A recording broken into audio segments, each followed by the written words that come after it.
So I've shown y'all how to use an old school battery tester like this several times on the channel, but I've decided to get into the digital age of battery testing. This is the VDIAG BT500 battery tester, cranking and charging system tester for car, motorcycle, boat, etc.s. Works on 12 and 24 volt car batteries, in vehicle, out of vehicle, state of charge, state of health, cranking test, charging test, volt waveform, that's kind of interesting, print and review. Does this thing have a printer built into it? I don't know. I guess we're going to find out. It works on 5 to 3,000 cranking amps. That's a really big range. In-vehicle and out-of-vehicle test, state of charge and state of health. Over 99.5% accuracy. Has data review, battery health indicator, 4 protection modes. I feel very safe. One-click voltage waveform. Works with lead-acid batteries, AGM, flat plate, AGM spiral, SLA batteries, and gel batteries. It does voltage, load, resistance, and ripple tests. That's cool. Cranking test and charging test. Data printing. Wide compatibility. Anti-spark safe clips. Ooh, neat. One-click battery test. And made in China. Let's get this thing open.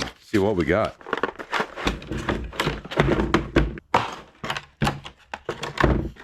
Get it out of its condom here.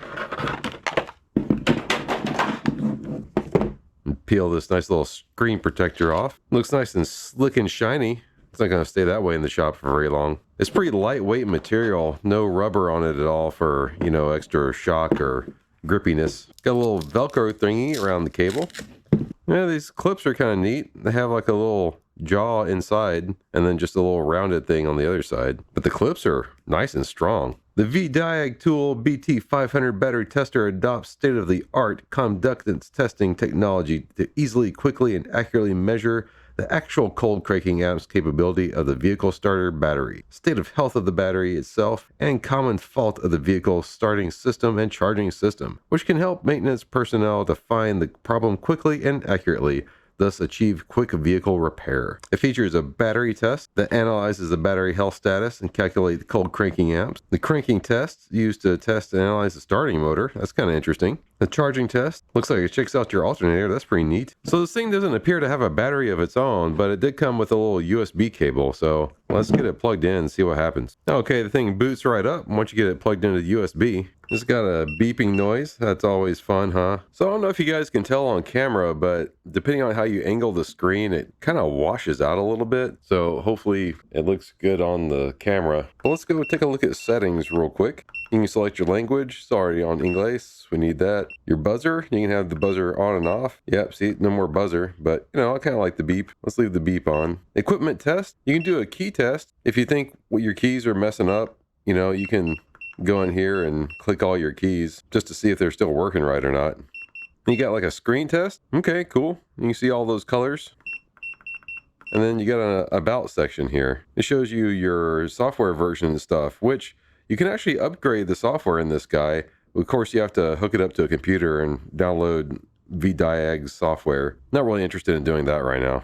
So let's go ahead and try out a battery on this thing. So this was the battery that was in the 81 Spider that I recently bought. And it had been sitting unused for 3 years. And as you can see, the date is, wow, it's like 6.5 years old. So as you can imagine, the battery was nice and dead when I got it. But I let the Hulkman do its magical repair. So let's see if this thing actually says that the battery's good or not. One thing that I think is kind of interesting about this tool is that it doesn't have any internal power for itself. So unless it's hooked up to a battery, it's not going to work. But anyway, let's go to car here and 12 volt, and it is out of vehicle. The app is a regular flooded lead acid.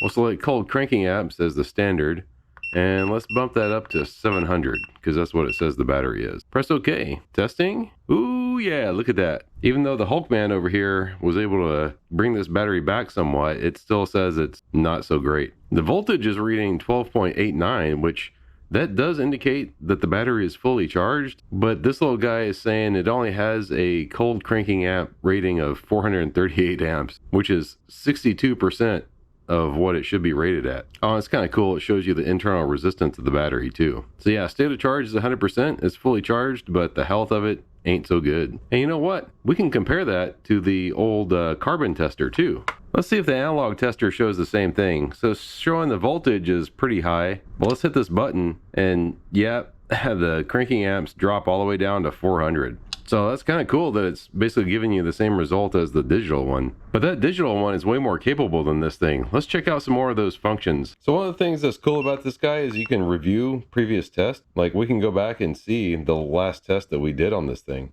And you can also print the thing, but of course you have to hook this up to a computer and download the software, which I don't know, I don't really think is necessary. I guess if you wanted to show a customer that, but I don't know. You could also just take a picture of this with your phone or something to show them. Now for checking the battery in the car, you can run a cranking test, but you can also run a charging test as well. And both of those are very interesting, but what I really want to see is this waveform test. So let's go get this hooked up to a car. All right, we've got this thing hooked up to the battery in the 4C, and you know what? We should probably just go ahead and do a quick battery test on this thing. The cold cranking amps is supposed to be 660.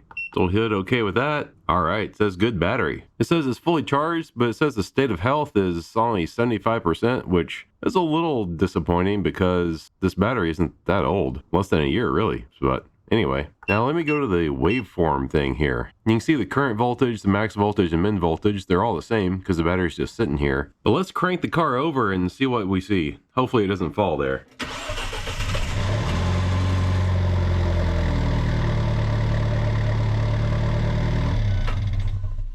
All right, we can see that it dropped down to 10 volts while it was cranking, and it jumped up to 14.4, I guess, while I was trying to charge the battery. We're going to press OK to save the waveform. Now let's see if we can go back and look at it.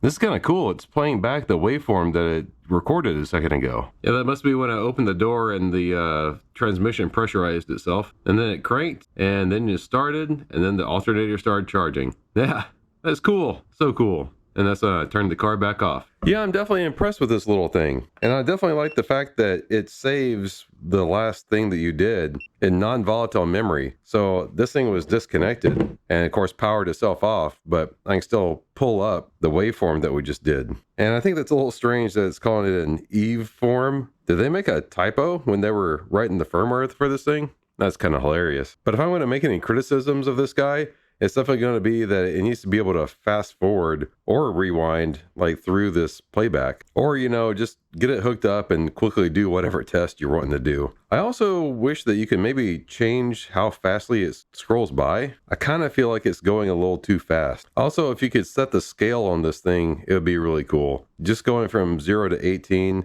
it makes the little movements on here like kind of hard to see, but like, you know, you're not expecting it to go below, you know, 10, maybe even 9 if the battery is like really crappy. So if, you know, you could set it from like 6 volts to 18, that waveform would be a lot more dramatic. You could see more clearly what it's doing. And just to make sure I'm not missing anything, let's go into waveform and see if there's any settings in here. No, there's no settings for this thing. And there wasn't anything in setup for it either. And you know, you could actually use this waveform thing for some other tests. You can probably actually use this thing to see voltage drops, like whenever you turn certain things on, see if something's drawing more power than it should. You could use it in conjunction with a test light for that too. That'd be really interesting to see. But anyway, yeah, this thing's pretty cool. And if you want to get one for yourself, I'll leave a link down in the description below. Bye-bye. Thanks for watching. Give us a thumbs up and subscribe if you're not already. See you guys next time.